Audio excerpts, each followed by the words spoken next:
E a primeira história que eu quero contar para você, eu quero falar, portanto, de aproximadamente 70 mil anos atrás. 70 mil anos atrás aconteceu alguma coisa no planeta.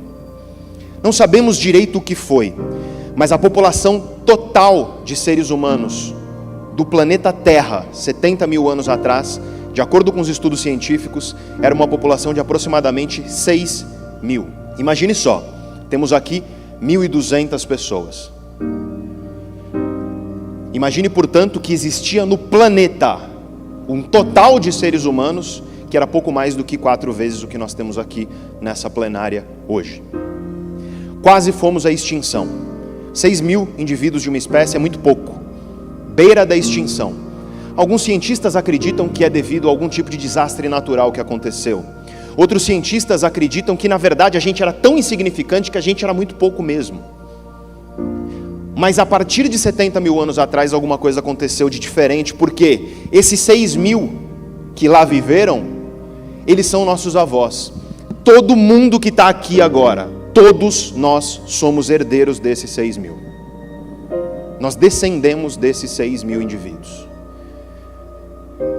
Esses 6 mil indivíduos viviam em um dos ambientes mais violentos, perigosos, difíceis que já existiram para nós, se não o ambiente mais violento e difícil.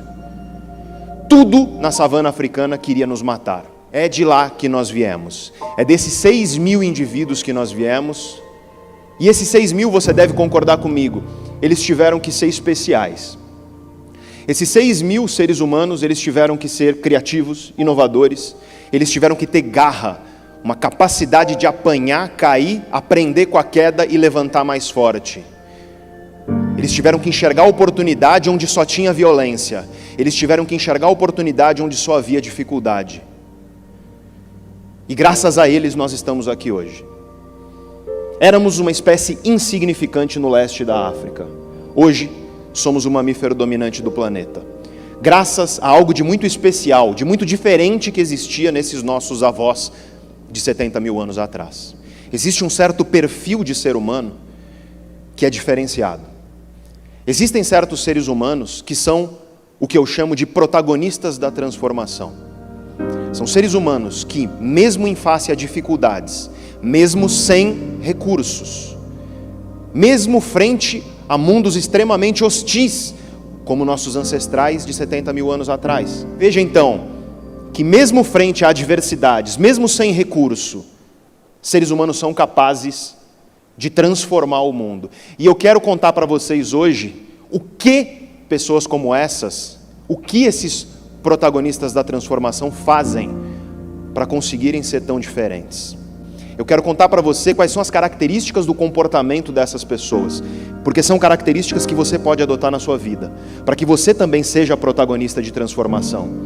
Tem muita gente que vive a vida no banco de passageiro, deixando a vida passar, vive como coadjuvante. E a minha proposta hoje para você é que você assuma as rédeas de protagonismo da tua vida de fato. Nós, seres humanos, temos um cérebro muito interessante, ele presta mais atenção ao negativo. Emoções negativas são mais fortes e duram mais. Memórias do que é negativo são muito mais intensas e duradouras.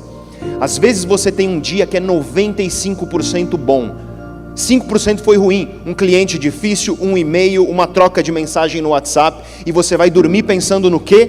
Nos 5% negativos.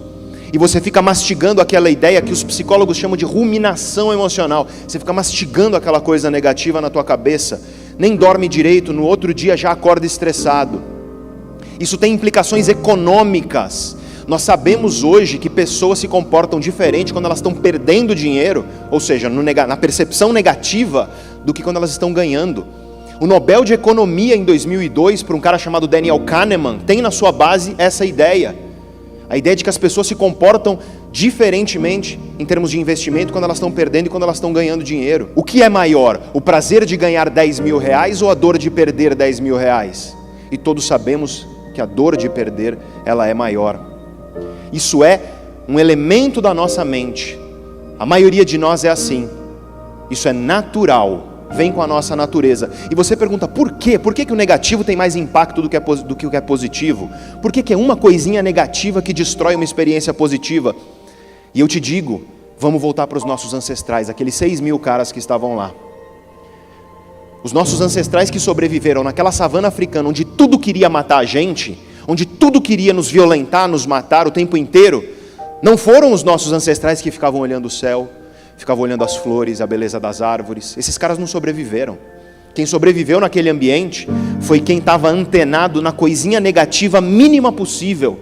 Porque se você olha muito para a beleza das flores e das árvores, você não percebe o leão que está ali embaixo para te matar.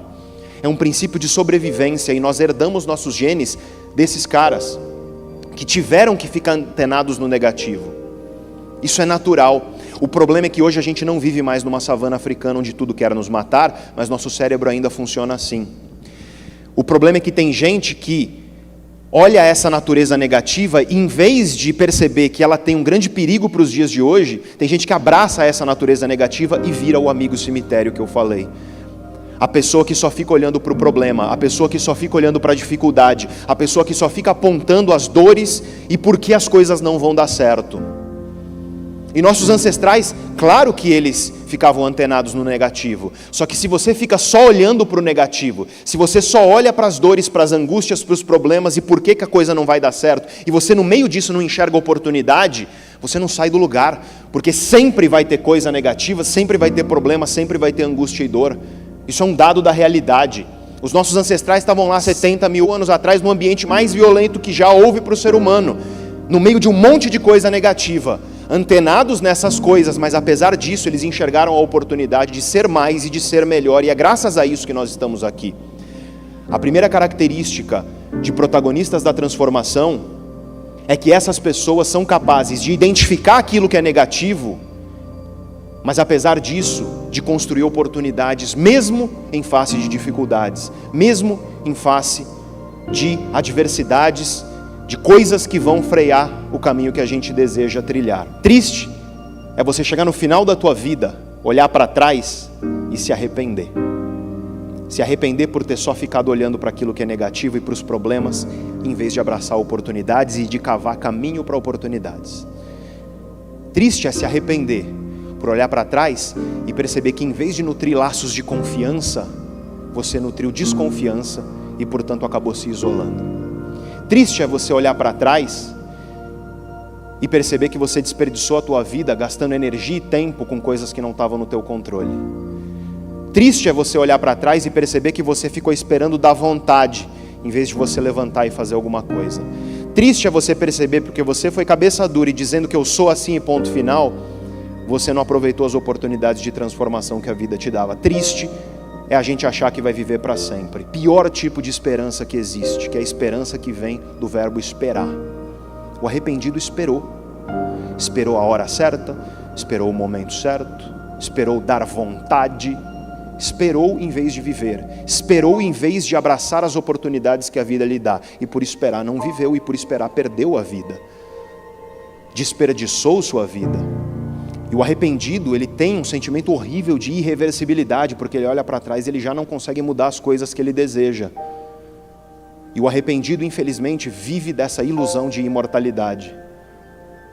Porque eu tenho a convicção de que se realmente nós estivéssemos conscientes todos os dias de que a gente vai morrer, de que cada dia que passa é um dia a menos, é um dia que já foi, e que mesmo que a gente tenha investido energia nesse dia, esse investimento não vai retornar na mesma moeda.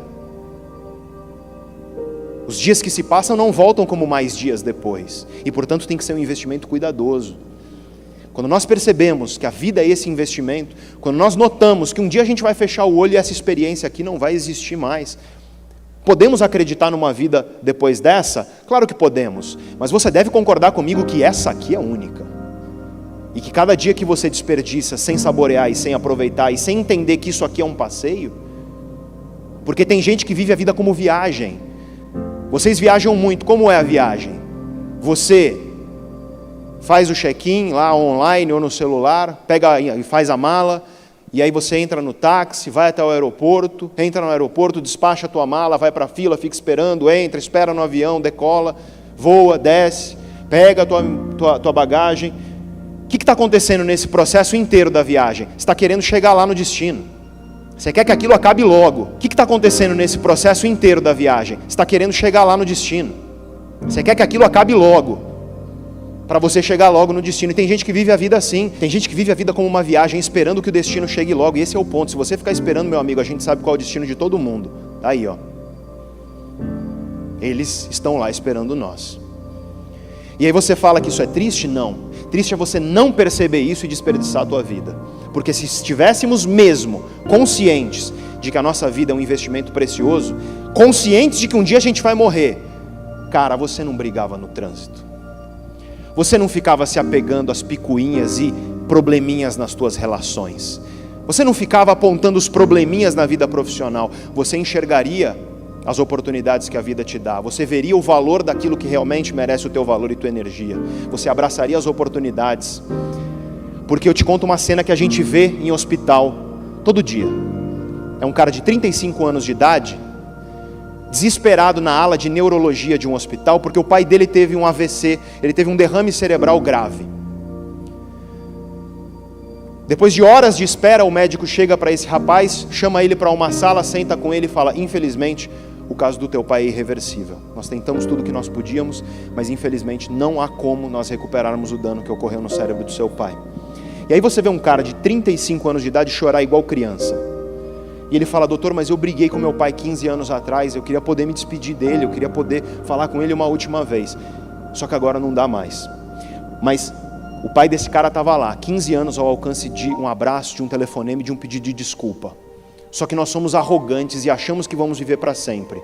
E por isso ficamos nos apegando à picuinha, à coisa pequena, em vez de enxergar o escopo maior da vida, em vez de enxergar aquilo que vale a pena de fato. Porque o abraço que você não deu no teu filho hoje, você pode se arrepender amanhã por não ter dado. O abraço que você não deu no teu pai hoje, você pode se arrepender amanhã por não ter dado. Conscientes da nossa mortalidade, nós valorizamos a vida naquilo que ela merece ser valorizada. Os estoicos, aquela escola de filosofia que eu falei durante a palestra, os estoicos romanos, eles tinham uma frase, que em latim é memento mori, lembre-se de que você vai morrer, porque ao lembrar disso, você lembra de viver, você lembra do privilégio que é você estar aqui vivo, porque nós somos insignificantes. Vamos viver quantos? 100 anos, num planeta que tem mais de 4 bilhões de anos, num universo que tem mais de 13 bilhões de anos, nós vamos viver 100, quando muito. Do pó viemos e ao pó retornaremos. Sabedoria bíblica milenar. Somos insignificantes? Somos. Mas apesar disso nós somos especiais. Porque foi dada a nós a dádiva, o privilégio e a oportunidade de estar aqui nesse planeta hoje, vivos, com esse cérebro que a gente tem. Essa máquina absolutamente fantástica, que é a máquina mais complexa que nós conhecemos na natureza. Um cérebro que, diferente de todos os outros animais, consegue fazer o que a gente está fazendo aqui. Parar, refletir sobre a vida para que amanhã a gente faça um mundo um pouquinho melhor do que o mundo que a gente tem hoje. Parar e refletir sobre a vida para que a gente corrija nossos caminhos enquanto há tempo. E saboreie e aproveite a vida enquanto ela está acontecendo, que é agora. Porque tem um estudo publicado em 2010, estudo de pesquisadores da Universidade de Harvard, publicado na Science, que é uma das principais revistas de ciência do mundo, e é um estudo que conclui que se você está aqui nessa palestra agora, e a tua cabeça está em outro lugar, vagueando para longe, a probabilidade é que você esteja infeliz. O nome do estudo é A Wandering Mind is an Unhappy Mind. Uma mente que vagueia é uma mente infeliz. Eu não estou dizendo para você viver só o agora. Nós temos um cérebro que tem memória e nós sabemos que é importante para o bem-estar humano se orgulhar das nossas conquistas. Eu não estou falando que você deve viver só o agora, porque nós temos um cérebro que pensa sobre o futuro e nós sabemos que é fundamental para engajamento, fundamental para bem-estar, termos objetivos e metas no futuro. Mas eu estou falando para você não negligenciar outro aspecto da tua vida, que é a oportunidade que a vida está te dando agora de você saborear um pouco esse caminho que você está percorrendo por aqui. Porque se você ficar postergando, se você for acordar esperando que teu dia acabe, se você começar a tratar as coisas como se elas fossem sempre estar lá, pode ser que um dia elas não estejam, e pode ser que um dia você tenha esse sentimento horrível do arrependimento. Nós somos insignificantes, somos, mas somos especiais, e precisamos todos os dias notar o privilégio que nós temos de estar aqui hoje. E é um privilégio. O privilégio dessa máquina fantasticamente complexa funcionar e permitir que você tenha essa experiência agora de trocar ideias e refletir. O privilégio que a gente está aqui hoje podendo refletir e pensar sobre os nossos rumos para o futuro.